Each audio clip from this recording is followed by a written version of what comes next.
G'day, James Cullen from Stones Corner Marine, and today I'm just going to show you over the little Creek Masta package that we've just set up. Now this boat's been set up with the application being a child, underage, unlicensed, being able to use this boat on his local estuary.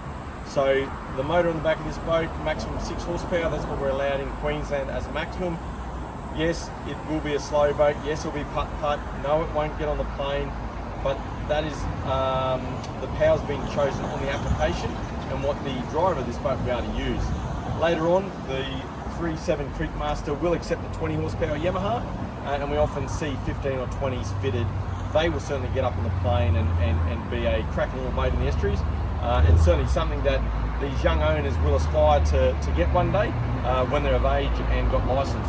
Alright, so the Creek Masta model's available in a few different sizes. There's a 350, they're all in the high side category. There's a 350, there's a 370, there's a 390 and a 398, also a 418. So there's quite a bit of a mix of sizes. All those sizes allow for different horsepower plants, and each of them has a different beam, slightly different in depth and a little bit different in length.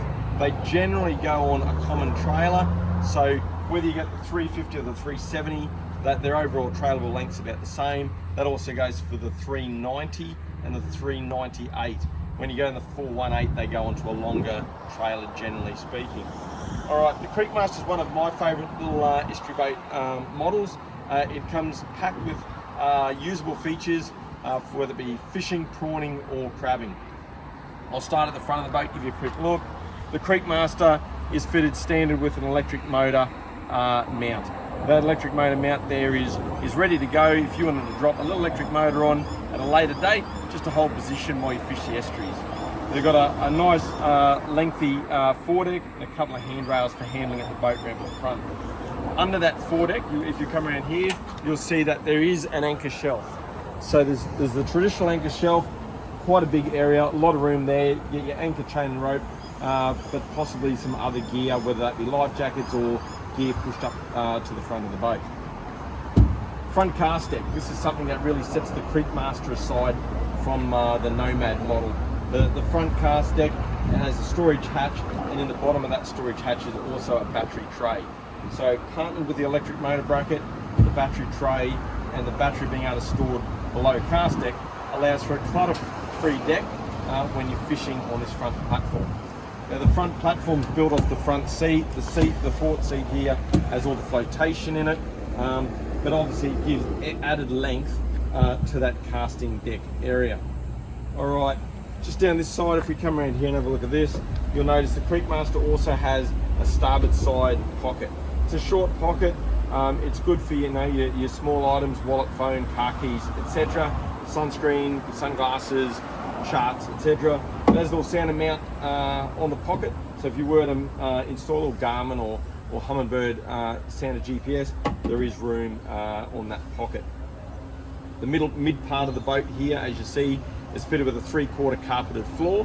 The carpeted floor just makes it easy to move around. It gives the user confidence underfoot in that they're standing on a flat platform, and the carpet gives them grip underfoot, so there's no slipping. That floor is I suppose mirrored somewhat in this back section, with a tank rack having 2 carpeted boards across the stern of the boat here. Plenty of room in this boat to put a fuel tank. The 6 is fitted with an external line, that's why there is a fuel tank, and being that this boat will spend a fair bit of time kids having fun, rather than just go off the integrated tank, there is the external fuel tank to give more range or more opportunity to have fun. Alright, while we're on the transom, before we get to the motor, we'll have a look in here. This boat's been optioned, so this is an option. This boat's been optioned with 2 boarding platforms, port and starboard, and that's the idea of them is ease of entry at the ramp or at the bank edge, but also if you go for a swim, gives you the ability to throw a leg up and enter the boat. Alright, Yamaha. The Yamaha 6 horsepower 4-stroke has proven to be a reliable outboard. We are selling a lot of them on the smaller boats, whether they be tinnies or inflatables used as tenders. Integrated fuel tank. They've got forward neutral reverse gear. They've got nice lifting handles and they run an alloy prop.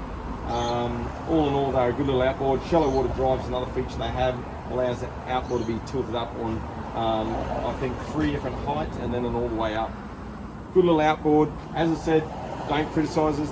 This boat is set up for a purpose, and that purpose is a child being the driver of this craft. A couple of things while I'll stand here, I'll show you. A couple of things to make fishing a bit more fun and easy. The Railblazer product. So the Railblazer product, for those of you that don't know, is a system that's designed around the mounting being a starport locator. So that starport feature sits there nicely, but when you want to use it for the likes of mounting a rod holder, you locate the star pattern into the receiver, angle the rod holder at whichever angle you want it, whether you want it straight out the back at a 45 or perpendicular, and then you slide the locking mechanism across. That rod holder is now firmly in the boat. Okay, angle can be adjusted with ease of tilting I suppose the receiver here for the butt of the rod. Butt of the rod is easily laid in, reels located, the trap closed, and then the rod is sort of secure in that rod holder. So that's a popular feature. While we're talking about it, I'll show you over here too. There's been a couple of drink holders fitted. You can see one over here on the port side, again going into a star receiver, and there's one here that you might be able to get a close-up of, which is on the side pocket.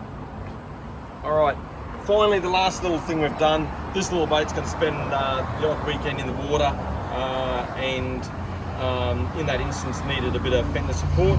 So what we've done here simply is got a nice little 500mm fender, little Easterner fender, put a fender rope on it and mounted. If you just have a look in here, we just mounted a very small cleat, and that enables the child to simply grab the loop, locate it over the cleat, and hang it at a set height.